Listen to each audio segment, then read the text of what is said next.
ত্রিশ্রোতা সাহিত্য ও সংস্কৃতি প্রবাহ সংস্থার অনুষ্ঠান গত 9 ফেব্রুয়ারি শিলিগুড়ি মিত্র সম্মিলনীর সভাগৃহে ত্রিশ্রোতা সাহিত্য ও সংস্কৃতি প্রবাহ সংস্থার এক বর্ণাঢ্য অনুষ্ঠানের মধ্য দিয়ে তাদের সাহিত্য পত্রিকা ত্রিশ্রোতা তৃতীয় সংকলনের মোড়ক উন্মোচিত হয় উপস্থিত অতিথিবৃন্দের হাত দিয়ে। অনুষ্ঠানের শুরুতে স্বাগত ভাষণ দেন সভাপতি সুব্রত দত্ত। এরপর উদ্বোধনী সঙ্গীত পরিবেশিত হয়। অনুষ্ঠানে প্রধান বক্তা ছিলেন কুচবিহারের পঞ্চানন বর্মা বিশ্ববিদ্যালয়ের ড প্রণব কুমার ভট্টাচার্য ও বিশিষ্ট প্রাবন্ধিক অশেষ দাস।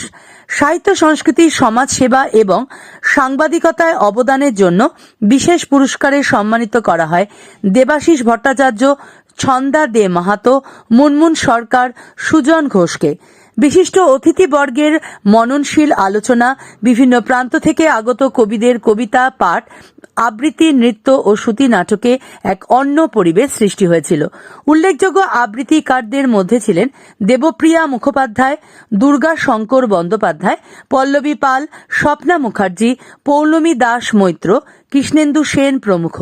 শ্রুতি নাটকে সুব্রত দত্ত ও শম্পা দত্ত, নৃত্যে মনীষা সরকার, চিরশ্রী রায় ও সমবেত নৃত্য। জাতীয় সঙ্গীত পরিবেশনের পর অনুষ্ঠানের সমাপ্তি ঘোষণা করা হয়।